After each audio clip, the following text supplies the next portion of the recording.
తెలంగాణ రాష్ట్ర ప్రభుత్వం తరఫున సాగునీటి పారుదల పౌర సరఫరాల శాఖ మంత్రులు ఉత్తమ్ కుమార్ రెడ్డి గారు కృష్ణా నది గోదావరి నది జలాల విషయంలో ఈ రెండు నదుల ఉపనదుల మీద నిర్మాణం జరుగుతున్న ప్రాజెక్టుల విషయంలో ఉమ్మడి రాష్ట్రంలో ఆ తర్వాత ప్రత్యేక తెలంగాణ రాష్ట్రంలో తెలంగాణ రాష్ట్ర సమితి అధికారంలో ఉన్న 9.5 సంవత్సరాల కాలంలో వాళ్ళు తీసుకున్న నిర్ణయాలు, ఆ నిర్ణయాల వల్ల తెలంగాణ ప్రజలకు అందిస్తున్న దుష్ఫలితాల మీద, అదేవిధంగా 2023 డిసెంబర్ 7 నాడు బాధ్యత చేపట్టిన ప్రజాప్రభుత్వం వారు చేసిన తప్పిదాలను సరిదిద్దడానికి చేస్తున్న ప్రయత్నాలను వివిధ సంస్థల దగ్గర, కేంద్ర ప్రభుత్వ రంగ సంస్థల దగ్గర తెలంగాణ ప్రభుత్వం యొక్క వాదనలను ఏ విధంగా వినిపించడమో వారు దాదాపుగా సవివరంగా వాస్తవాలతో కూడుకున్న నివేదికలు.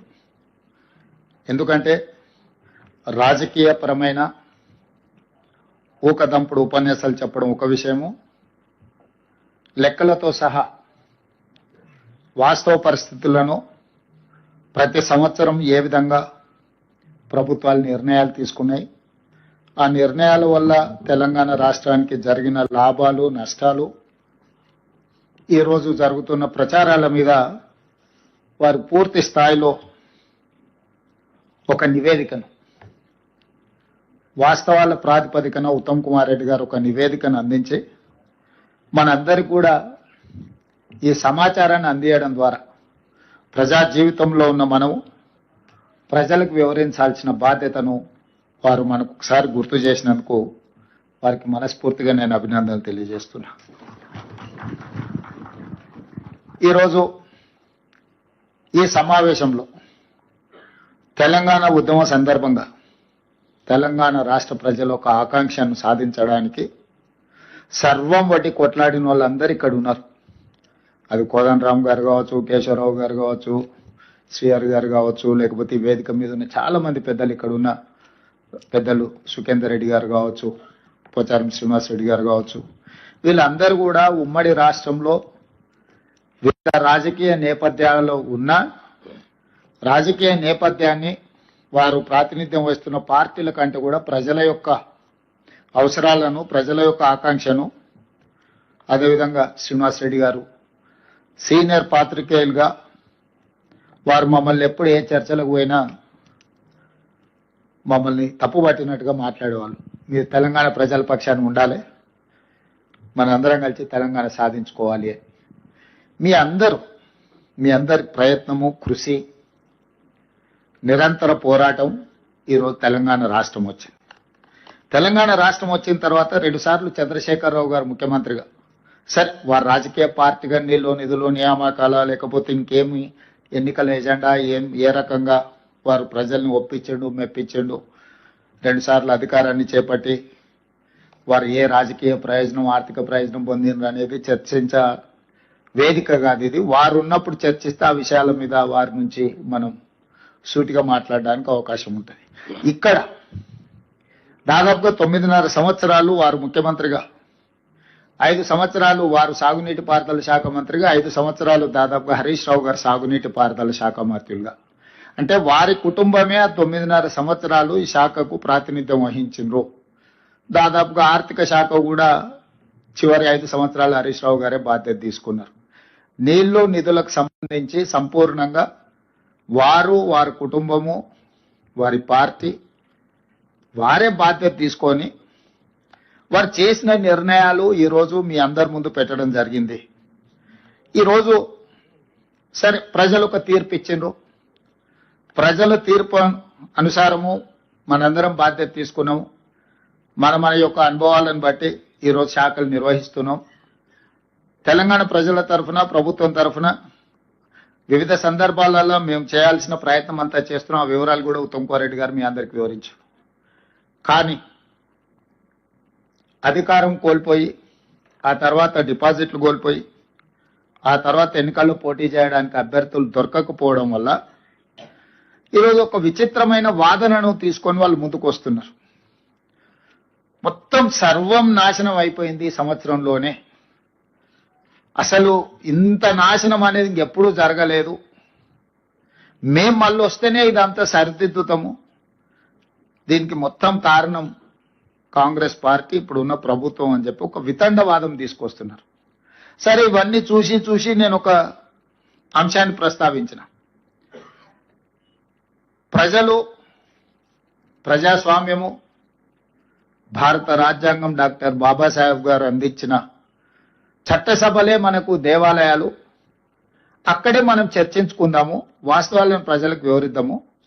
ఒకరోజు కృష్ణానది జలాల మీద, ఇంకొక రోజు గోదావరి నది జలాల మీద పూర్తి స్థాయిలో చర్చ చేద్దాము. ఒకవేళ కాదు కూడదు అనుకుంటే ఇంకా 1-2 రోజులు పొడిగించుకొని అయినా దీనికి సంబంధించిన వాస్తవాలను చర్చించుకుందాం.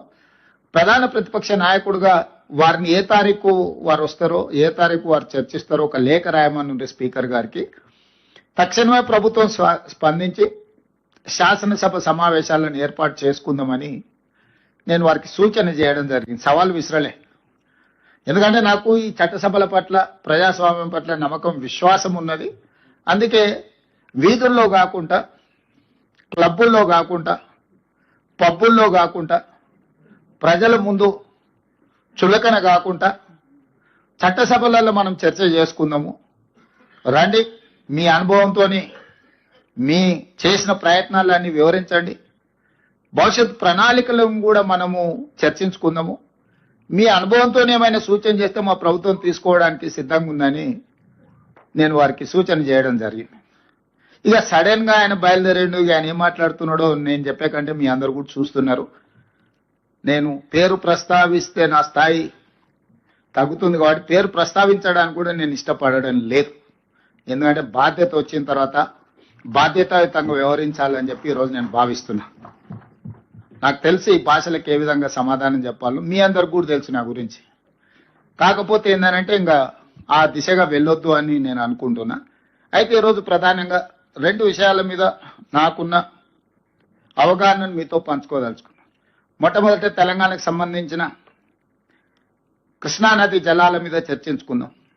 చాలా వివరాలు, నీటి కేటాయింపుల విషయం నుంచి ఉమ్మడి రాష్ట్రం, ఆ తర్వాత తెలంగాణ రాష్ట్రంలో నీటి కేటాయింపులు, వినియోగం మీద పెద్దలు ఉత్తమ్ కుమార్ రెడ్డి గారు పూర్తిగా వివరణ మనకు వివరించడం జరిగింది, సమాచారం ఇవ్వడం జరిగింది. వారు కొన్ని అంశాలను ఏవైతే ఇంకా ముందుకు మనం తీసుకెళ్లాలనో ఆ అంశాలను మీ అందరితో నేను పంచుకోదలుచుకున్నాను. ఈరోజు కృష్ణానది జలాల మీద ఆంధ్రప్రదేశ్కి 512, తెలంగాణకు 299 టీఎంసీల నీటి కేటాయింపుల కోసం చంద్రశేఖరరావు గారు 2015లో కావచ్చు, 2020లో కావచ్చు, ఆ తర్వాత కృష్ణా బచావ్ ట్రిబ్యునల్ ఇచ్చినప్పటి వరకు శాశ్వతంగా బ్లాంకెట్ గా మంజూరు చేసి వచ్చేసిండు. అది అయిపోయిన తర్వాత వారు బేసిన్లు లేవు, బేసిజాలు లేవు, మీరు గోదావరిలో 3000 టీఎంసీలు సముద్రంలో పోతున్నాయి, మీరు తీసుకెళ్ళండి. కృష్ణా బేసినే కాదు, గోదావరి బేసిన్ నుంచి కృష్ణా బేసిన్, కృష్ణా బేసిన్ నుంచి పెన్నా బేసిన్ వరకు, గ్రేటర్ రాయలసీమ అంటే ప్రకాశం, నెల్లూరు వరకు కూడా మీరు నీళ్లు తీసుకెళ్ళండి. ఎవరేమనుకున్నా, ఎవరికి కడుపు నొప్పి అయినా పర్వాలేదు, రాయలసీమ నేను రతనాల సీమ చేస్తానని వారు స్వయంగా ప్రకటించి, వారే జగన్మోహన్ రెడ్డి గారిని ఇక్కడికి పిలిచి ఆశీర్వదించి, వారికి సూచనలు, సలహాలు ఇచ్చి, జీవోలు ఇచ్చి, టెండర్లు చేసి అన్ని రకాలుగా వారికి సహకరించింది. సార్, వారిద్దరి అనుబంధం ఎలాంటిది అయినా అది తెలంగాణకు తీరని నష్టం. వారిద్దరి మధ్యలో ఆప్యాయత ఉండడాన్ని, అనుబంధం పెంచుకుంటే మాకేం అభ్యంతరం లేదు. కానీ శాశ్వతంగా తెలంగాణ ప్రజలకు కృష్ణానది పరివాహక ప్రాంతంలో ఉండే రైతాంగానికి మరణ శాసనం రాసే అధికారం చంద్రశేఖరరావు గారికి ఎవరు ఇవ్వలేదు. ప్రజల యొక్క హక్కులను కాపాడడానికి మాత్రమే ప్రజలు అధికారం ఇచ్చారు. ఆ అధికారాన్ని వినియోగించి తెలంగాణ రైతాంగం, తెలంగాణ ప్రజలకు శాశ్వత మరణ శాసనం రాసే అధికారం చంద్రశేఖరరావు గారికి ఎవరు ఇవ్వలేదు. వాస్తవంగా చంద్రశేఖరరావు గారు ఇంకొక విధంగా వాదించినుంటే ఈరోజు హైదరాబాద్ నగరానికి తాగునీళ్లు తెచ్చుకుంటున్నాం కృష్ణానది నుంచి. హైదరాబాద్ నగరంలో ఇతర రాష్ట్రాలతో పాటు ఆంధ్రప్రదేశ్ ప్రజలు కూడా దాదాపు 20% ఉన్నారు. అసలు ఉమ్మడి కోటా నుంచి హైదరాబాద్ నగరానికి తాగునీటి జలాలను సపరేట్ చేసిన తర్వాత మిగిలినవి పరివాహక ప్రాంతం మీద మనం పంపకాలు చేపడదాము అన్నుంటే అది చర్చ ఇంకొకలాగా ఉండేది. ఆ విధంగా వారు ఎప్పుడు చర్చించలే. అదేవిధంగా ఈరోజు ఉన్న ప్రాజెక్టులకు సంబంధించి మనము నష్టాన్ని ఒకటే కోణంలో చూస్తున్నాం, నేను రెండో కోణంలో కూడా చూస్తున్నా. ఆనాడు ఉమ్మడి రాష్ట్రంలో 2011 ఆనాడు చిన్నారెడ్డి గారు, డాక్టర్ మల్లు రవి గారు, డికే అరుణ గారు ఉమ్మడి రాష్ట్రంలో ప్రధానంగా పాలమూరు రంగారెడ్డి జిల్లాల కృష్ణా పరివాహక ప్రాంతంలో సాగునీరు తాగునీరు తీవ్రమైన సమస్య ఉన్నదని మాట్లాడితే ఆ రోజు ఉమ్మడి రాష్ట్రంలోనే కిరణ్ కుమార్ రెడ్డి గారు ముఖ్యమంత్రి ఉన్నప్పుడు పాలమూరు రంగారెడ్డి ఎత్తిపోతల ప్రాజెక్టుకు ప్రభుత్వం ఆనాడు సర్వేలు జీవోలు ఇచ్చి ప్రాజెక్టు నిర్మించాలి, రోజుకు 2 టీఎంసీల నీళ్లు తీసుకోవాలి, జూరాల నుంచి తీసుకోవాలని చెప్పి ఆ రోజు స్పష్టంగా నివేదిక ఇవ్వండి అని చెప్పి సర్వేకు ఆదేశాలు ఇవ్వడం జరిగింది. ఈ రోజు చంద్రశేఖరరావు గారు జూరాల నుంచి పాలమూరు రంగారెడ్డి ఎత్తిపోతల ప్రాజెక్టును శ్రీశైలంకు తరలించడం వల్ల జరిగిన నష్టాన్ని నేను వివరించదలుచుకున్నా.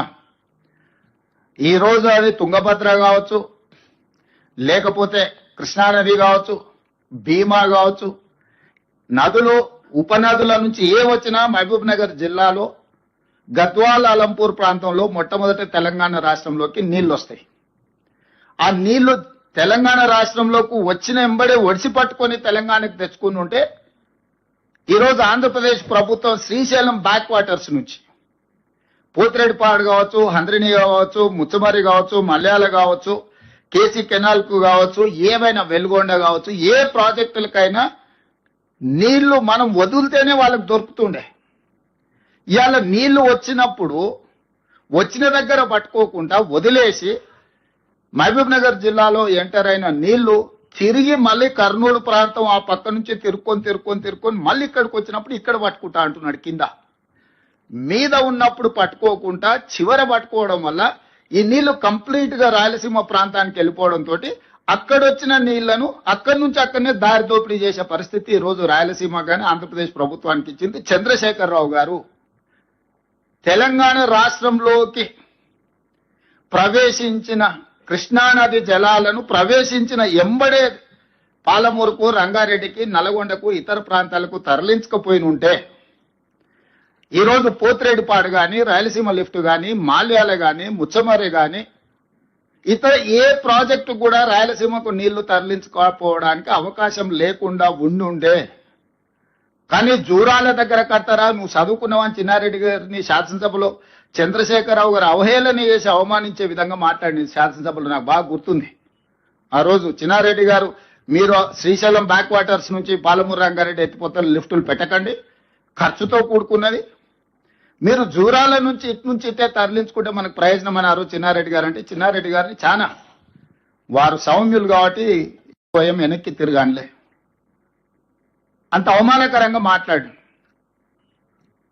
వారు ఆ రోజు చేసిన సూచన ప్రకారం ఈ రోజు జూరాల నుంచే మనం నీళ్లు తెలంగాణకు తెచ్చుకొని ఉంటే ఈ రోజు ఇన్ని నీళ్లు కొల్లగొట్టడానికి ఆంధ్రప్రదేశ్ ప్రభుత్వానికి అవకాశమే లేకుండే. నెంబర్ 1, చంద్రశేఖరరావు గారు అహంకారపూరితమైన అవినీతితో కూడుకున్న ఆలోచనలతో చేసిన నిర్ణయాలు ఈ రోజు కృష్ణానది పరివాహక ప్రాంత రైతాంగానికి, ప్రజలకు ఒక మరణ శాసనం రాసింది. ఇది నెంబర్ 1. నెంబర్ 2, ఈరోజు ఆంధ్రప్రదేశ్కి 512 టీఎంసీల నీళ్లు వాడుకోవడానికి కృష్ణా డెల్టాలో ఎక్కువ ఆయకట్టు ఉంది. కిందికి వెళ్ళాలి, కృష్ణా గుంటూరు ఆ పక్కకి వెళ్ళాలి ఆ నీళ్లు వాడుకోవాలంటే. అప్పుడు ఆ నీళ్ళు ఏంది, శ్రీశైలం దాటాలి, నాగార్జున సాగర్ దాటాలి, పులిచింతల దాటాలి, ఆ తర్వాతనే కింది కృష్ణా డెల్టాకు వెళ్ళాలి. అట్లా చేయడం వల్ల భూగర్భ జలాలు తెలంగాణలో పెరగడానికి అవకాశం ఉంది. ప్రతి సందర్భంలో ఆ నీళ్లు ఎంతో కొంత మన వాట తీసుకోవడానికి అవకాశం ఉంది.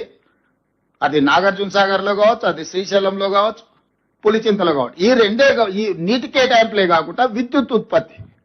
ఈరోజు పవరు పీక్ అవర్స్ లో పెద్దలు బట్టి విక్రమార్క గారు చెప్పాలి 10 రూపాయల పైన పెట్టాల్సి వస్తుంది మనకు ఓ సందర్భంలో.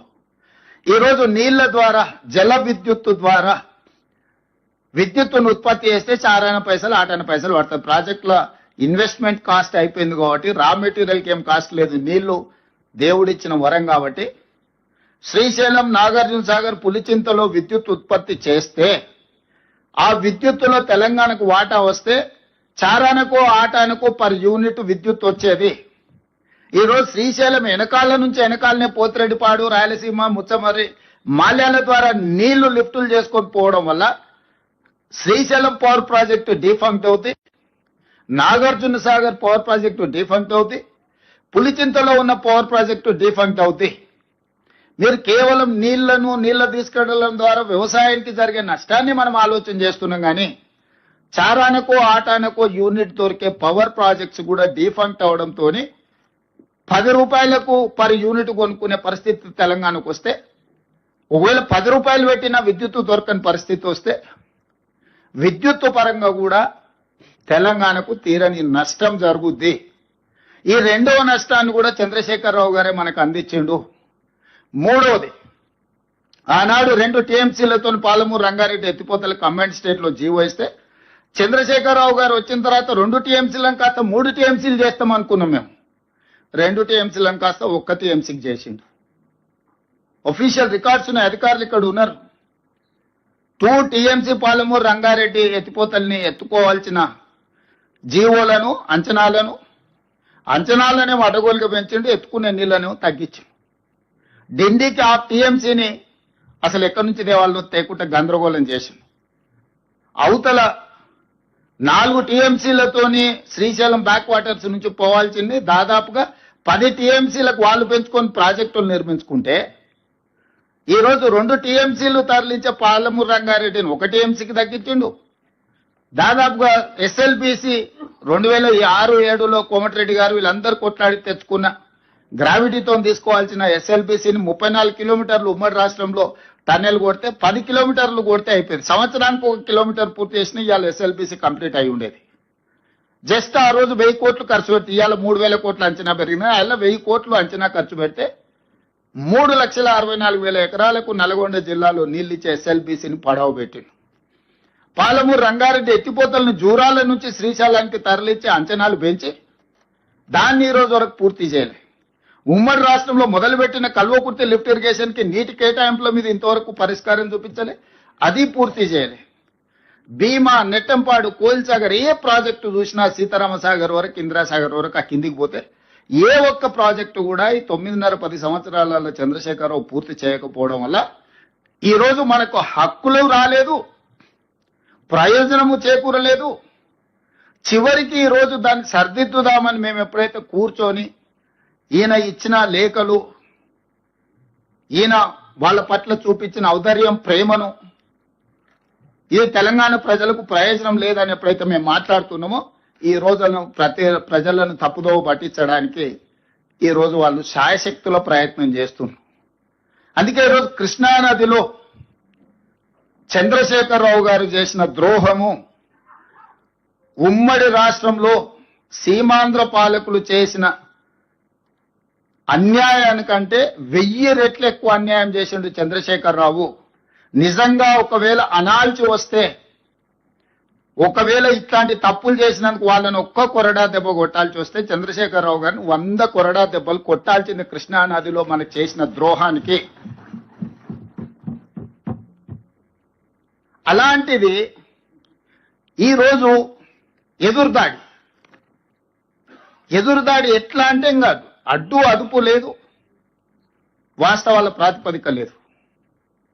కాబట్టి ఈరోజు కృష్ణానదిలో నీళ్ల కోసము సంబంధిత సంస్థల దగ్గర, కేంద్ర ప్రభుత్వం దగ్గర up to supreme court regular గా మానిటరింగ్ చేయడం కాదు, రెగ్యులర్ గా ఉత్తమ్ కుమార్ రెడ్డి గారు పాపం ఆయన్నే పోయి కూర్చొని గంటల కొద్దీ అక్కడ జరిగే ప్రొసీడింగ్స్ ని, ట్రాన్స్మిషన్ లాస్ ఉండొద్దు, రేపు అధికారులు వినొచ్చి చెప్పినప్పుడు కొంత చెప్తారు కొంత చెప్పారని మేమిద్దరం చర్చించుకొని ఎప్పుడు ఏ కేసు ఉన్నా వారే స్వయంగా వెళ్ళి అక్కడ కోర్టులో కూర్చొని అక్కడ అధికారులతో అందరిని తీసుకెళ్లి అక్కడ అడ్వకేట్లతో కూర్చొని పూర్తిగా డిస్కషన్స్ లో ఇన్వాల్వ్ అయ్యి తెలియని కూడా తెలుసుకొని అవగాహన కల్పించుకొని పూర్తి స్థాయిలో కృష్ణానదిలో మనకు కావాల్సిన హక్కుల కోసం, తెచ్చుకోవాల్సిన నీటి కేటాయింపుల కోసం మేము పూర్తి పెద్ద ఎత్తున ప్రయత్నం చేస్తుంటే ఈ రోజు బురద జల్లుతుండ్రు. వారి నిర్ణయం వల్ల నీళ్లు ప్రాజెక్టులు ఆలస్యం అవడం, తద్వారా నీళ్లు వినియోగించుకోకపోవడం, ఈ రోజు శ్రీశైలం బ్యాక్ వాటర్స్ లో వాళ్ళు తరలించుకోపోవడానికి అవకాశం ఇవ్వడం వల్ల కంప్లీట్ గా పవర్ ప్రాజెక్ట్స్ కూడా డిఫంక్ట్ అయిపోతున్నాయి. ఈరోజు వేల కోట్ల రూపాయలు ఖర్చు పెట్టినా కూడా ప్రాజెక్టులు కట్టలేం. అప్పట్లో పెద్దలు కట్టారు కాబట్టి శ్రీశైలం, నాగార్జున సాగర్, పులిచింతలు పవర్ ప్రాజెక్ట్స్ ఈ రోజు డెట్ ఫ్రీ అయిపోయినాయి. ఇవాళ పవర్ ప్రాజెక్టులు అన్ని కూడా డిఫంక్ట్ అవుతున్నాయి. అంతర్జాతీయ జల విధానము ఒక బేసిన్ లో అవసరాలు తీరిన తర్వాత ఇంకొక బేసిన్ కి నీటిని తరలించాలి. ఏ రకంగా చంద్రశేఖరరావు గారు బేసిన్లు లేవు, బేసిజాలు లేవు అని చెప్తాడు? ఎవరిచ్చిండ్రు ఆయనకి అధికారం? ఏ హోదాలో ఆయన బేసిన్లు లేవు, బేసిజాలు లేవు, మీరు గోదావరి జలాలను కృష్ణా దాటించి పెన్నాకు తీసుకెళ్ళండి, మీకెందుకు నేను చూసుకుంటా అని వాళ్ళ తరఫున ఒకళ్ళతో పుచ్చుకుంటాడు? వాళ్ళ పట్ల వాళ్ళ పక్షాన పాలెగాడి కింద మారిండా?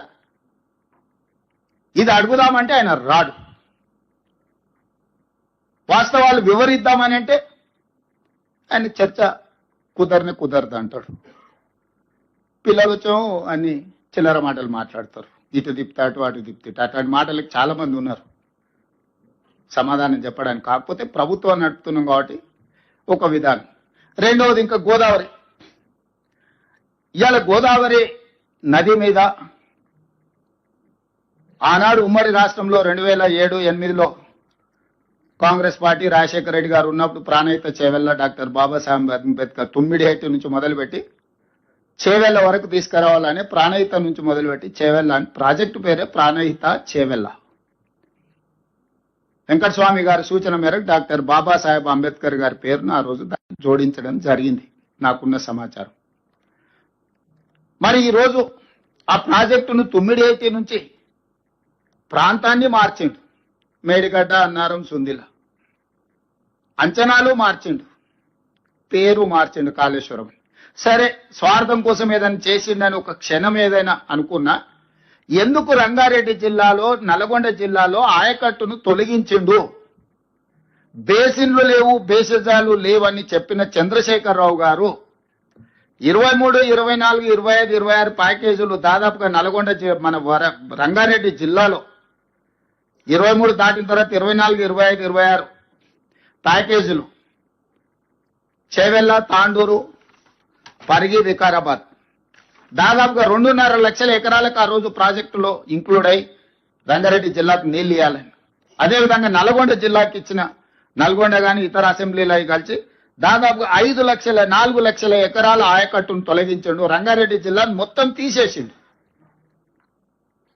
ఎందుకు కాళేశ్వరం అనే పేరు పెట్టిండే ప్రాణహిత చేవెళ్ళ అంటే, చేవెళ్ళ ఉంటే చేవెళ్ళకు నీళ్లు రాకపోతే నిలదీస్తారని చెప్పి రంగారెడ్డి జిల్లాకు అన్యాయం చేయడానికి ఏం కారణం చెప్పిండు?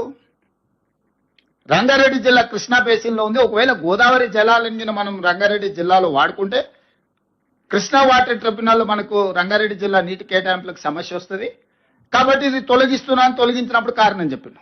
నేను ఇప్పుడు అడుగుతున్న చంద్రశేఖరరావు గారిని, నువ్వే స్వయంగా చెప్పినావు బేసిన్లు లేవు, బేసిజాలు లేవు, నీళ్లు ఉంటే ఎక్కడైనా వాడుకోవచ్చు అని. బేసిన్లు లేవు, బేసిజాలు లేవానేమో గోదావరి జలాలను కృష్ణా బేసిన్ దాటి పెన్నా బేసిన్ కు తరలించము అని సీమాంధ్రులకు చెప్పినావు. కానీ కృష్ణా బేసిన్ కానుకోనున్న, గోదావరి బేసిన్ కానుకోనున్న కృష్ణ ఉమ్మడి రాష్ట్రంలో స్పష్టంగా చట్టంలోనే పెట్టింది అన్నాడు. ఇట్లాంటి సమస్యలు వస్తాయి కాబట్టి చట్టంలో 11th షెడ్యూల్లో నీటి కేటాయింపులకు సంబంధించి స్పష్టంగా 11వ షెడ్యూల్లో స్పష్టంగా ఈ చట్టం 2014 రాష్ట్ర పునర్విభజన చట్టంలో ఇట్లాంటి తలమాసిన వాళ్ళు ఉంటారు, తలాతోక లేకుండా మాట్లాడతారు, భవిష్యత్తులో ఇది సమస్య కాకూడదని స్పష్టంగా చెప్పారు. ఏం చెప్పిండ్రు? పనులు నడుస్తున్న ప్రాజెక్టుల కార్యనిర్వహణ, కృష్ణా మరియు గోదావరి నదులపై మున్ముందు చేపట్టబోయే ప్రాజెక్టు పనులకు సంబంధించి సదరు ప్రాజెక్టులో ఉన్న భూమి ప్రాంతం ఏ రాష్ట్ర ప్రభుత్వ అధికార పరిధిలో ఉంటుందో ఆ రాష్ట్ర ప్రభుత్వానికి వాటి బాధ్యత ఉంటుంది. స్పష్టంగా పాయింట్ నెంబర్ 8లో స్పష్టంగా రాష్ట్ర పునర్విభజన చట్టంలో పార్లమెంట్లో శాసనం చేసిండ్రు. ప్రాణహిత నుంచి చేవెళ్లకు, గోదావరి బేసిన్ నుంచి కృష్ణా బేసిన్ కు తరలించుకోపోవడానికి ఆనాడు 2008లో ఏదైతే టెండర్లు పిలిచి పనులు మొదలుపెట్టిండ్రు. 24, 25, 26 ప్యాకేజీల పనులు జరిగినాయి, కొన్ని 100 కోట్లు ఖర్చు అయినాయి. వాటిని మీరు ఎందుకు తొలగించారు చంద్రశేఖరరావు గారు? ఎవరు ఈ రోజు మీరు సమాధానం చెప్పాలి కదా. ఆంధ్రప్రదేశ్ గోదావరి జలాలను తరలించుకుపోవడానికి బేసిన్లు లేవు, బేసిజాలు చేయవని చెప్పిన నువ్వు తెలంగాణ రంగారెడ్డి జిల్లా నల్గొండ జిల్లాకు గోదావరి జలాలను ఇయ్యడానికి అది గోదావరి బేసిన్ కృష్ణా బేసిన్ కు తీసుకురావడానికి వీలు లేదని చెప్పి నువ్వే కదా తొలగించింది. దీనికి మీరు సమాధానం చెప్పాలి కదా చంద్రశేఖరరావు గారు. ఈ రోజు ఏం అన్యాయం చేశారు? చేవెళ్ళ, తాండూరులో, వికారాబాదులో, పరిధిలో ఆనాడు మొత్తం ఎమ్మెల్యేలు నిన్నే గెలిపించారు కదా. పార్లమెంట్ కూడా ఆ రోజు నీ చేతుల్లోనే ఉండే కదా. చెవెళ్ళ పార్లమెంటు ఓట్లన్నీ నీకేస్తే ఆనాడు కాంగ్రెస్ ఇచ్చిన ప్రాణైతే చేవెళ్లలో దాదాపుగా 2.5 లక్షల ఎకరాలు కొడంగల్ కూడా నీళ్లు ఇస్తాను 2009 ఎన్నికలలో రాజశేఖర రెడ్డి గారు మాట ఇచ్చారు ప్రచారంలో వచ్చి. ఈ గోదావరి జలాలను కొడంగల్ శాసనసభ నియోజకవర్గం వరకు కూడా పొడిగిస్తాము గోదావరి జలాలను. రాయలసీమకు సంబంధించిన, ఆంధ్రప్రదేశ్ కు సంబంధించిన ఆనాటి ముఖ్యమంత్రి రాజశేఖర రెడ్డి గారు చేవెళ్లకు, వికారాబాద్కు, తాండూరుకు, పరిగికి, కొడంగల్కు గోదావరి జలాలు ఇస్తా అని టెండర్లు పిలిచి ప్రాజెక్టు ప్రారంభించి 100 కోట్ల రూపాయలు ఖర్చు పెడితే తెలంగాణ జాతిపితనని పదే పదే చెప్పుకోవడానికి ప్రయత్నం చేస్తావు కదా. ఎందుకు వీటిని తొలగించినవు? దీనికి సమాధానం చంద్రశేఖరరావు గారు అయితే చెప్పాలి కదా. మనం ఆలోచన చేయాలి కదా. ఈ రోజు ఎటి దిప్పిన తుమ్మిడి హెట్టి నుంచి తీసుకొస్తే గ్రావిటీతోని శ్రీపాద ఎల్లంపల్లికి వస్తాయి. పైనుండే నీళ్ళని పైననే పట్టుకొని పైనుంచి కిందికి ఇచ్చుకుంటూ రావాలా అనేది కాంగ్రెస్ విధానం. దాంతో తక్కువ ఖర్చు అయితే, విద్యుత్ తక్కువ అవుతుంది, తద్వారా మెయింటెనెన్స్ కాస్ట్ తగ్గుతుంది.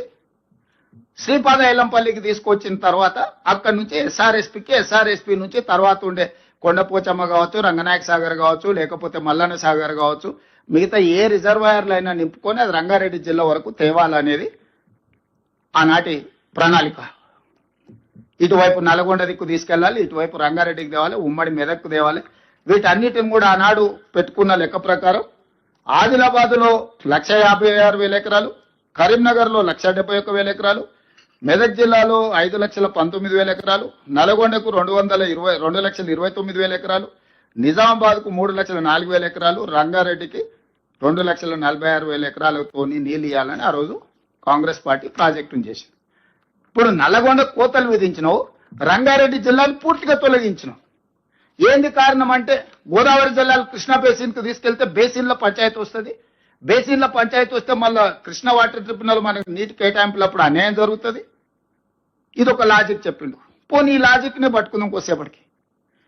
రాయలసీమకి బేసిన్లలో బేసిజాలు లేవని మమ్మల్ని అందరినీ తిడుతుంది కదా. నువ్వు వాళ్ళ గొప్పల కోసం, వాళ్ళ మెప్పు కోసము మమ్మల్ని తిట్టకుంటే తిట్టి మొత్తం తెలంగాణ హక్కులను, నీళ్లను తాకట్టు పెట్టి చేసిన తప్పులకు ప్రజలకు శిక్ష ఇచ్చినప్పుడు మౌనంగా నన్ను ఉండాలి. మళ్ళీ బజారెక్కి నోటికొచ్చింది మాట్లాడి ఈరోజు వితండవాదం చేస్తున్న పరిస్థితుల్లో ఉత్తమ్ కుమార్ రెడ్డి గారి ఈ వివరాలన్నిటిని కూడా తెలంగాణ సమాజానికి మీ ద్వారా, తెలంగాణ సమాజానికి నిజమైన ప్రతినిధులుగా మీరందరూ తెలంగాణ ప్రజలకు వివరించాలన్న ఆలోచనతోని ఇందులో ఒక చిన్న లెక్క చెప్తా.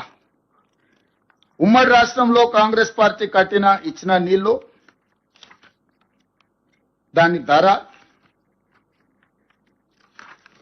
దాదాపుగా 54 లక్షల ఎకరాలకు మనం నీళ్లు ఇస్తే ఎకరాకు నీళ్లు ఇవ్వడానికి మనం పెట్టిన ఖర్చు 93,000. చంద్రశేఖరరావు గారు వచ్చినాక 15 లక్షల ఎకరాలకు నీళ్లు ఇస్తే 1 ఎకరాకు 11 లక్షల రూపాయల పైన ఖర్చు పెట్టింది.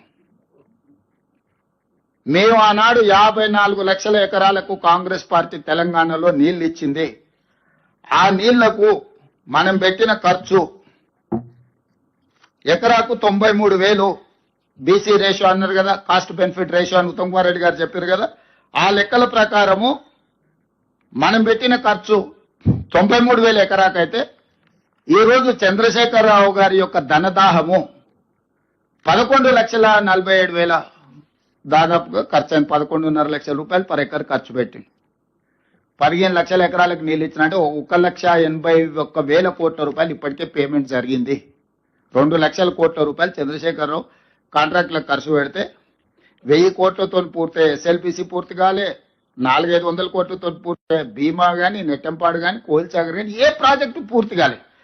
ఉమ్మడి రాష్ట్రంలో పెండింగ్ ఉన్న ప్రాజెక్టులు తెలంగాణ రాష్ట్రం వచ్చిన తర్వాత ఒక్క ప్రాజెక్ట్ అయినా పూర్తి చేసినా చంద్రశేఖరరావు గారిని చర్చకు రమ్మని నేను అడుగుతున్నా. ఒకవేళ నువ్వు ఉమ్మడి రాష్ట్రంలో అన్యాయం జరిగిందని ఏదైతే చెప్పినావు, ప్రత్యేక రాష్ట్రంలో నువ్వు ఏదైనా ఒక్క ప్రాజెక్ట్ అని 100% ఇదైంది, ఇది నేషనలైజ్ చేసినా, దీన్ని డెడికేట్ చేసినా, మేమన్న పోతే, నేను ఉత్తమ్ కుమార్ రెడ్డి గారు పోతే, సిఆర్ పాటిల్ గారు తీసి 11 ఏఐబిపి ప్రాజెక్టులు తెలంగాణలో ఉన్నాయి. అంటే ఏఐబిపి అంటే కేంద్ర ప్రభుత్వం 90% నిధులు ఇస్తారు, 10% మనం ఖర్చు పెడితే సరిపోద్ది. 11 ప్రాజెక్టులు ఇన్కంప్లీట్ ప్రాజెక్టులు ఉన్నాయి మీ తెలంగాణ రాష్ట్రంలో. మీకు మేము నిధులు ఇస్తే కూడా మీరు ఖర్చు పెట్టి పూర్తి చేసుకోకపోతే మీరు ఎట్లా నడుపుకుంటారు మీ రాష్ట్రాన్ని అని చెప్పి ప్రాజెక్టులు తీసి మా చేతిలో పెడితే, ఇక మేము జరిగిపోయిన దానికి ఇక జరిగిపోయింది అని చెప్పి కొత్తగా మేము ఒక టార్గెట్ పెట్టుకొని కంప్లీట్ చేసుకొని వస్తాం వీటిని అని చెప్పి మేము చెప్పాల్సి వచ్చింది. తల దించుకోవాల్సిన పరిస్థితి. ఏఐబిపి ప్రాజెక్టులు స్టేట్ గవర్నమెంట్ ఫండ్స్ పెట్టాల్సిన పనులు జస్ట్ ఫోకస్ పెడితే చాలు. ఎందుకంటే వాటి మీద ఫోకస్ ఎందుకు పెట్టలేదా అంటే, దాని మీద ఫోకస్ పెడితే సార్కి వచ్చే ఆదాయం ఏం లేదు. కాంట్రాక్టర్లకు మాత్రమే పనులు చేసిన పనులకు బిల్లులు ఇస్తే అక్కడికక్కడ సరిపోతుంది కాబట్టి సార్కు దాని మీద తీరిక లేదు, ఫోకస్ లేదు. అందుకే ఈరోజు ఈ అన్ని వాస్తవాలను మీ దృష్టిలో పెట్టి చివరికి ఆయన పదే క్లబ్, పొద్దుపూట అయితే క్లబ్బుల్లో, రాత్రి అయితే పబ్బుల్లో చర్చ చేద్దామని చాలా ఉబలాట పడుతున్నాడు. ఒక సూచన చేయదలుచుకున్న చంద్రశేఖరరావు గారికి, మీరు సుదీర్ఘమైన అనుభవం ఉంది, ప్రజా జీవితంలో ఉన్నారు, 40 సంవత్సరాలు. మీ అనుభవాన్ని పరిగణలోకి తీసుకుంటాం. మీ ఆలోచనలని తెలంగాణ ప్రజలకు సూచన కింద ప్రయోజనం చేకూరే విధంగా ఇస్తే తప్పకుండా వాటిని రాష్ట్ర ప్రభుత్వం ఆమోదిస్తుంది. మీరు ఏ తారీఖు చెప్పినా శాసనసభ సమావేశాలు, శాసన మండలి సమావేశాలు ఏర్పాటు చేస్తాం. అన్ని రాజకీయ పార్టీల ప్రజాప్రతినిధులను వాళ్ళ సూచనలు తీసుకుంటాం. అసెంబ్లీకి స్పీకర్ గారు అనుమతితో ఎక్స్పర్ట్స్ కూడా పిలవడానికి ఒక స్కోప్ ఉంది. అడ్వకేట్ జనరల్ నుంచి ఎక్స్పర్ట్స్ ని ఏదైనా ఒక సబ్జెక్ట్ ఉన్నప్పుడు శాసనసభలో అంతేనా సుఖేంద్రని పిలవచ్చు కదా. కౌన్సిల్ చైర్మన్ గారు కూడా చెప్తున్నారు, ఇట్లాంటి ప్రత్యేకమైన సందర్భంలో ఎక్స్పర్ట్స్ కూడా హౌస్ లోకి రప్పించవచ్చు, వాళ్ళ ఆలోచనలు కానీ వాళ్ళ సూచనలు కానీ తీసుకోవచ్చు అంటున్నారు. తెలంగాణ రాష్ట్ర ప్రభుత్వం సిద్ధంగా ఉంది. రాజకీయ పార్టీలుగా, ప్రజాప్రతినిధులుగా మనకు భిన్నాభిప్రాయాలు ఉన్న ఎక్స్పర్ట్స్ ఒపీనియన్ కూడా శాసనసభలో ప్రజలకు వినిపిద్దాం. ఇది ఒక మార్గం. ప్రజాస్వామ్యం పట్ల నమ్మకం ఉన్న వాళ్ళకు, విశ్వాసం ఉన్న వాళ్ళకు, మనల్ని ఎన్నుకున్నదే ప్రజలు, చట్టసభల సమస్యల మీద చర్చించి వాటికి ఒక పరిష్కారం చూపించాలా, ప్రజలు కూడా ఒక అవగాహన కల్పించే బాధ్యత ప్రజలు మనకి ఇచ్చిండ్రు. నా మొట్టమొదటి ఆప్షన్ శాసనసభ సమావేశాలు. మీరు ఎప్పుడు స్పీకర్ గారికి లేఖ రాసినా మేము చర్చలకు ప్రభుత్వం వైపు నుంచి కూడా మేము సానుకూలంగా స్పందిస్తాం. శాసనసభలో, శాసన మండలిలో కృష్ణానది జలాల మీద, గోదావరి నది జలాల మీద, ఉమ్మడి రాష్ట్రంలో జరిగిన నిర్ణయాల మీద, మీరు 9.5 సంవత్సరాల పరిపాలన తీసుకున్న నిర్ణయాల మీద, ఈ సంవత్సరన్నరలో మేము తీసుకున్న నిర్ణయాల మీద కూలంకషంగా సబ్జెక్టుల వారిగా చర్చిద్దాం, ప్రజలకు వివరిద్దాం. ఈ ప్రభుత్వం సహేతుకమైన సూచనలు, సలహాలు వస్తే తప్పకుండా పాటిస్తుంది. ఎక్స్పర్ట్స్ ఒపీనియన్ కూడా ప్రజలకు, ఇంతకుముందు బట్టి గారు చెప్పారు, ఎక్స్పర్ట్స్ ని మనం అందరినీ కాన్ఫిడెన్స్ లోకి తీసుకోవాలా, స్టేక్ హోల్డర్స్ ని కాన్ఫిడెన్స్ లోకి తీసుకోవాలన్నారు. స్టేక్ హోల్డర్స్ ని, ఎక్స్పర్ట్స్ ని, న్యాయశాఖలో కోవిధులను, సాగునీటి రంగంలో కోవిధులను, మిగతా ప్రజలలో ఉండే వాళ్ళని కూడా అందరినీ పిలిచి అవసరమైన మేరకు ఒక చర్చను, ఒక మంచి వాతావరణంలో చర్చించి తెలంగాణ మిగతా రాష్ట్రాలకు, దేశానికి ఆదర్శంగా ఉండే విధంగా చట్టసభల్ని నిర్వహిద్దాం. సభానాయకుడిగా నేను మాటిస్తున్నా, మా వాళ్ళందరి తరఫున ఏ చిన్న గందరగోళం లేకుండా, ఎవరి గౌరవానికి భంగం కలగకుండా సభను నిర్వహించే బాధ్యత నాది.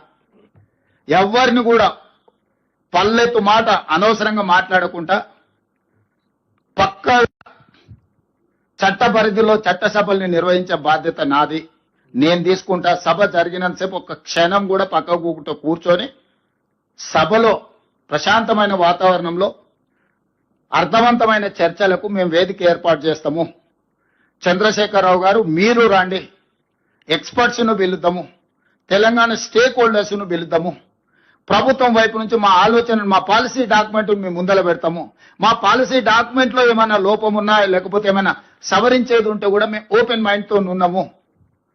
మేము వాటిని సవరించుకొని తెలంగాణ రాష్ట్ర రైతుల యొక్క హక్కులను శాశ్వతంగా ఎందుకంటే ఇప్పుడు లైన్స్ డ్రాప్ కాబోతున్నది, లా సెటిల్ కాబోతుంది. ఈ టైంలో మనం తేరుకోకపోతే, ఈ టైంలో మనం సరైన దిశగా దీన్ని ఒక విధానపరమైన ఆలోచనతో ముందుకు పోకపోతే తెలంగాణకు నష్టం జరుగుతుంది. కాబట్టి 40 సంవత్సరాల ప్రజా జీవితంలో సుదీర్ఘమైన అనుభవం కలిగిన చంద్రశేఖరరావు గారికి నేను సాదరంగా ఆహ్వానం పలుకుతున్నాను. ఎందుకంటే వారు ప్రధాన ప్రతిపక్ష నాయకుడు కూడా.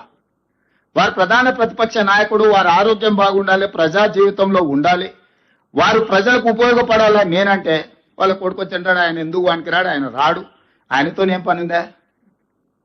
నేపాల్లో కూడా ఇట్లనే రాజ్యం రాలేదని చెప్పి AK-47 అని చెప్పి డిన్నర్ అని పిలిచిండు ఫ్యామిలీలు అందరినీ. AK-47 పెట్టి 16 మంది పడపడగాలు చేసిండు. ఇంక అందరూ వేరు కాబట్టి వాడు ఒకడే మిగిలిండు, వాడే రాజాడు నేపాల్కి. ఇట్లాంటివి ఆదర్శంగా తీసుకుంటారు. మేమేం చేస్తాం, మీ కుటుంబంలో ఏదైనా ప్రాబ్లం ఉంటే మీరు కూర్చోవాలి, కుటుంబ పెద్దలతోనో కుల పెద్దలతోనో కూర్చొని పంచాయతీ తెంచుకోవాలి. తమ్ముడి చెల్లెలకు పంచాయతీ ఉంటే, బాబామర్దులకు పంచాయతీ ఉంటే ఎవరినో ఒకరిని కుల పెద్దనో కుటుంబ పెద్దనో పిలుచుకొని పంచాయతీలు తెంచుకోవాలి. కానీ ఈ వీధి బాగాతోలేదా ఓ దిక్కు బావ, ఓ దిక్కు బామర్ది, ఇంకో దిక్కు చెల్లె, ఈయన గల్లీలంట ఆమె ఢిల్లీలంట.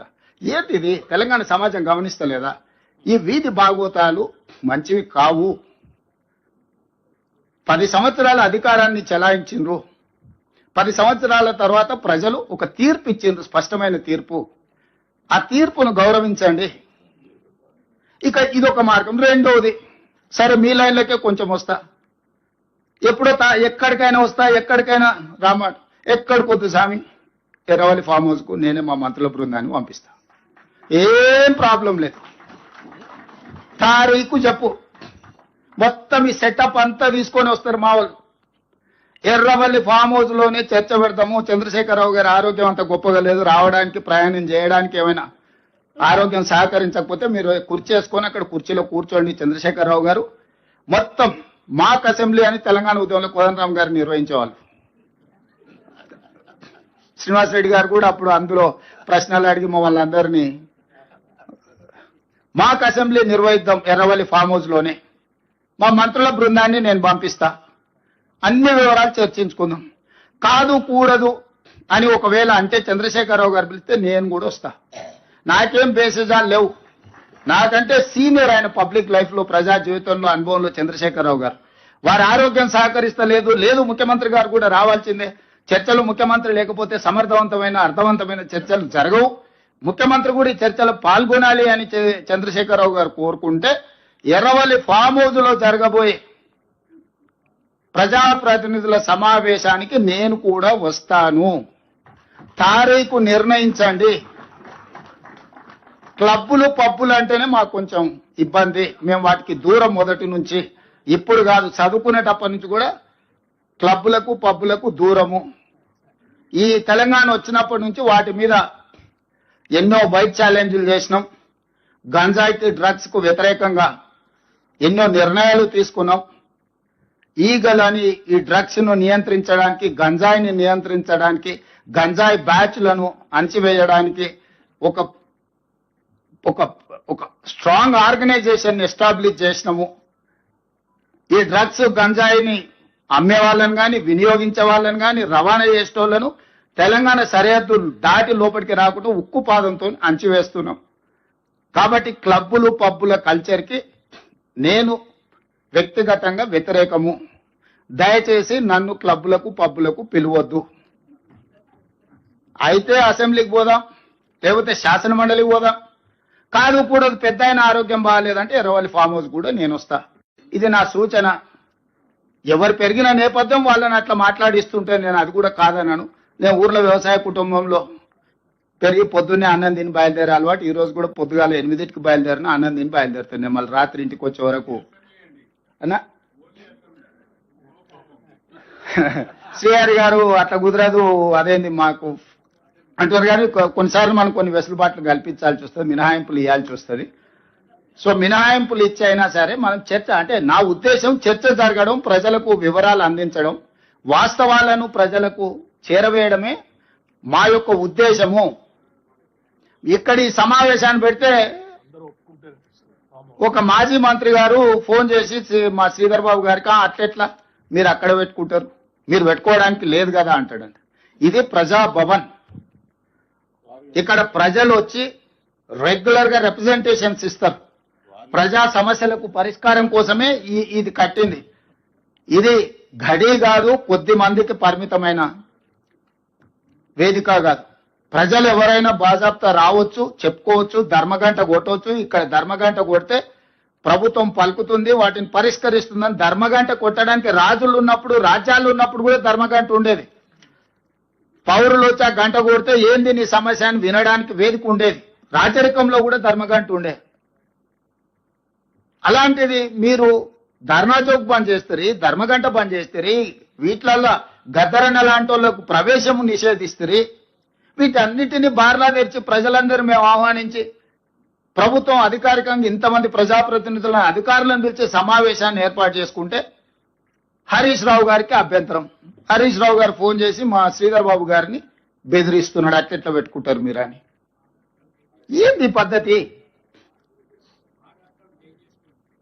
ఇప్పుడు ఏదైనా వాస్తవాలను వివరించడానికే ప్రజా వేదికలను మేము వాడుకుంటున్నాము. మేము వ్యక్తిగత ప్రయోజనాల కోసం దేన్ని వాడుకోవడం లేదు. ఇవాళ మీకు అన్ని కూడా వాస్తవాల ప్రాతిపదికన ఒక క్రొనాలజీ ప్రకారం మంత్రి గారు వివరించారు. దీన్ని ఒక నివేదిక రూపంలో, బుక్లెట్స్ రూపంలో కంప్లీట్ గా నివేదిక తయారు చేసి రాష్ట్ర ప్రభుత్వం తరఫున వివరాలు అందరికీ కూడా అందించాలి. అదేవిధంగా బట్టి విక్రమార్క గారు చెప్పినట్టు ఎక్స్పర్ట్స్ తోని, అదేవిధంగా స్టేక్ హోల్డర్స్ తోని కూడా మళ్ళొకసారి పవర్ పాయింట్ ప్రజెంటేషన్ కూడా పెట్టడానికి శాఖ మంత్రి గారు కొంత ఇనిషియేట్ చేయాలి. మూడవది ఇది అయిన తర్వాత పాత 10 ఉమ్మడి జిల్లాలకైనా పెద్దలు కోదండరామ్ గారు, కడియం శ్రీహరి గారు, కేశవరావు గారు లాంటి వాళ్ళు మొదటి నుంచి తెలంగాణ ఉద్యమంలో ఉండి హక్కుల కోసం కొట్లాడిన వాళ్ళు పాత ఉమ్మడి 10 జిల్లాలైనా కనీసం దీన్ని ప్రజలకు వివరించే విధంగా ఒక కార్యాచరణ తీసుకొని ప్రజలకు వివరిస్తే తెలంగాణ ప్రజలకు వాస్తవ పరిస్థితులు అవగాహనలోకి వస్తాయి. వాస్తవాలను వివరించిన వాళ్ళు అయితాము.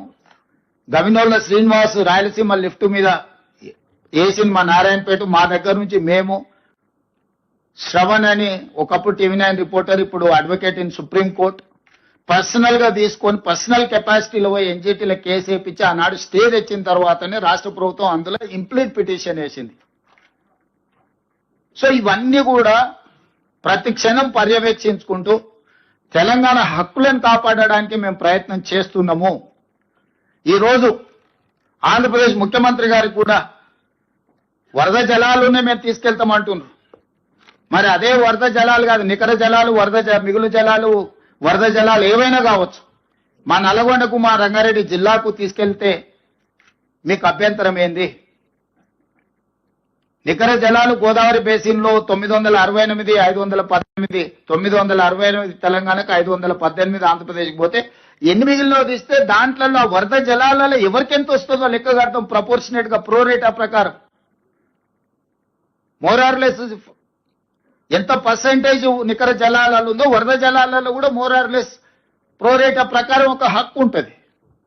ఆ హక్కు ప్రకారం వరద జలాలలో మాకెంత ఉందో ఆ వరద జలాల మీకెంత వస్తుందో ఒక లెక్క తెలుసుకున్న తర్వాత పైన మేము కట్టుకుంటాం, కింద మీరు కట్టుకున్నప్పుడు.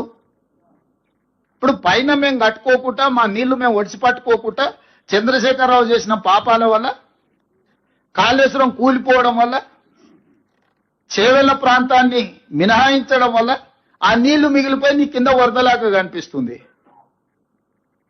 మేము వాడుకుంటే మీకు వరద ఉందా, బురద ఉందా, ఏముందో తేలుతుంది కదా. ఫస్ట్ మా ప్రాజెక్టులు అన్ని చేయండి, మా కంప్లీట్ చేసుకోనియండి. ఆయన 10 ఏళ్ళు నిధులు ఖాళీ అయిపోయినాయి కానీ నీళ్లు మాత్రం మాకు రాలే. ఇప్పుడు ఆయన కట్టిన 1,00,000 కోట్లు ఖర్చు పెట్టి నికరంగా కట్టిన కాళేశ్వరం కూలిపోయింది. కూలింది కాబట్టి ఏమైనా కొన్ని నీళ్ళు నీ కింద వరదలాగా కనిపిస్తుండొచ్చు, నేను కాదంటే లేను. అవి చర్చ చేద్దాము. ఫస్ట్ నికర జలాల మీద ఒక లెక్క ఉంది, 968, 518. ఆ లెక్క మీద మనం చర్చ చేయాల్సిన అవసరం లేదు. ఆ తర్వాత ఉండే మిగులు జలాలు, మిగులు జలాలలో మీ హక్కు ఏంది, మా హక్కు ఏంది. ఆ తర్వాత వరద జలాలు, ఆ వరద జలాల మీద మీ హక్కు ఏంది, మా హక్కు ఏంది. మేమేమేమి కట్టుకోవాలనుకుంటున్నాం, మీరేమేమి కట్టాలనుకుంటున్నారు. గోదావరి రివర్ మేనేజ్మెంట్ బోర్డు దగ్గర కూర్చుందాము, మాట్లాడుకుందాము. ఈ ఈ స్టేట్ రీఆర్గనైజేషన్ యాక్ట్ ని ఫస్ట్ అధికారులతో చర్చ చేయాలి, ఆ తర్వాత మంత్రులతో చేయాలి, ఆ తర్వాత అపెక్స్ కౌన్సిల్ వేసుకోవడానికి అన్ని రకాల వెసులుబాట్లు చట్టంలోనే కల్పించిండ్రు. నీకు ఇన్ఫ్లుయెన్స్ ఉంది కదా, డైరెక్ట్ పైకి పోతా అంటే ఎట్లా? ప్రతి కేసు సుప్రీంకోర్టు వినదు. Sessions court, district court, high court, తర్వాత సుప్రీంకోర్టు. నువ్వు ఈ సిస్టమ్ అంతా తీసేసి అట్నుంచి వస్తాం మేము కిందికి, మాకు అధికారం ఉంది కాబట్టి, మోడీ మేము చెప్పింది వింటాడు కాబట్టి. న్యాయం అనేది కూడా ఒకటి ఉంటుంది. న్యాయపరంగా మేము కొట్లాడుతున్నాము. మేము మిగతా వాళ్ళలాగా రోడ్ ఎక్కి ఏది పడితే అది మాట్లాడతలేము, కానీ న్యాయపరంగా ఏం కొట్లాడాలనో, ఎవరెవరికి ఇవ్వాలనో, మన ఎన్విరాన్మెంట్ అండ్ ఫారెస్ట్ లో మేము కంప్లైంట్ చేయడం తోటి వాళ్ళు పెట్టిన అప్లికేషన్ ని తిప్పి పంపినరు. మేము అందరి దగ్గరికి వెళ్తున్నాము, మాకేం బాధ ఉందో చెప్తున్నాము అందరికి, డాక్టర్ల దగ్గరకు పోయి. ఏది కాదనుకున్నప్పుడు ఏం చేస్తాం, దానికి కూడా ఒక వ్యూహము ఎత్తుగడ ఉంటుంది కదా. వ్యూహం లేకుంటేనే ఇంత దూరం వచ్చినామా? ప్రజల సహకారం లేకుంటేనే కుర్చీ వరకు చేరుకున్నామా? ఈ ప్రభుత్వాన్ని ఏర్పాటు చేసినామా? తెలంగాణ ప్రజల హక్కులను కాపాడటానికే కదా తెలంగాణ రాష్ట్రం ఇచ్చింది కాంగ్రెస్ పార్టీ. తెలంగాణ రైతుల హక్కులకు అన్యాయం జరుగుతుంటే చూసుకుంటూ కూర్చుంటుందా కాంగ్రెస్ పార్టీ? మీరేంది మాకు చెప్పేది? సలహా ఇవ్వండి, సూచన చేయండి, సహేతుకమైన విధానంతో ముందుకు రండి. అసూయతోని, అక్కస్తోని, అహంభావంతోని, అహంకారంతో ఏం మాటలు అవి? అట్లాంటి మాటలకు సమాధానం చెప్పడానికి మా దగ్గర లేరనుకుంటురా? మా ఒక్క మందుల సామెలు చాలు, మేము అందరం అక్కర్లేదు. ఒక మందుల సామెలు నువ్వు పంపిస్తే చాలు, నీకు నీ తాతకు 3 తరాలకు సమాధానం చెప్తాడు. అది కాదు కదా. మేమేదో గౌరవంగా చట్టసభలలో చర్చిద్దాము, రండి మీరు పెద్ద మనుషులు, మీరు మీ అనుభవాన్ని చెప్పుదురండి అని మేము అంటుంటే అదేదో మా చేతకాంతనం అనుకొని తలా తోక లేకుండా మాట్లాడితే తోక కత్తిరించే తెలుసు. ఒకవేళ నీకు తెలవకపోతే మీ నాయన అడుగు, ఏం చేస్తే ఏమైందో మీ నాయన ఇప్పుడు ఏడున్నాడు. నాకు చికాకు కలిగించొద్దు. నాకు చికాకు కలిగిస్తే మళ్ళీ అది బాగుండదు. నేను చదవడం మొదలు పెడితే మళ్ళీ అది మంచి కూడా ఉండదు. ఏదేమైనా కృష్ణా నది జలాలలో, గోదావరి నది జలాలలో తెలంగాణ హక్కులను ఎవ్వరికి తాకట్టు పెట్టము. ఎంతటి వారు వచ్చినా ఎవరితోనైనా నిటారుగా నిలబడి కొట్లాడతాము. ప్రజలు ఒక విశ్వాసంతో, నమ్మకంతో మాకు అవకాశం ఇచ్చిండ్రు. శాశ్వతంగా చరిత్రలో గొప్పగా నిలిచిపోయే విధంగానే మా విధానము, మా ఆలోచన, మా పోరాటం ఉంటుంది. ఎవరి వ్యక్తుల కోసం ప్రజల హక్కులను తాకట్టు పెట్టము. ఎవరు ఎదురుగా ఉన్నా తెలంగాణ ప్రజల హక్కుల విషయంలో దేవుడే వచ్చి ఎదురుగా నిలబడ్డా, నిటారుగా నిలబడి కొట్లాడతాము. వ్యక్తులు అనేది మర్చిపోండి. తెలంగాణ హక్కులకు అన్యాయం జరుగుతుంది చేస్తామని దేవుడు ఎదురుగా నిలబడ్డా కూడా దేవుడినైనా ఎదురించి తెలంగాణ ప్రజల తరఫున నిలబడే బాధ్యత మాది, మా మంత్రి వర్గాన్ని. ఎవరు అధైర్యపడాల్సిన పని లేదు. అసూయతోనూ అక్కస్తోనూ ఎవరైనా చిల్లర మాటలు మాట్లాడితే వాళ్ళ నీతి, వాళ్ళ జాతి ప్రజలు గుర్తిస్తారు. ధన్యవాదాలు. గౌరవనీయులు ముఖ్యమంత్రి గారికి, గౌరవనీయులు ఉప ముఖ్యమంత్రి గారికి, మంత్రివర్గ సభ్యులందరికీ, అదేవిధంగా ఎంపీస్, ఎమ్మెల్యేస్, అడ్వైజర్స్, గౌరవనీయులు కౌన్సిల్ చైర్మన్ గారికి, అధికారులందరికీ అందరికీ ధన్యవాదాలు. ఈ సమావేశం ముగిసింది. Thank you.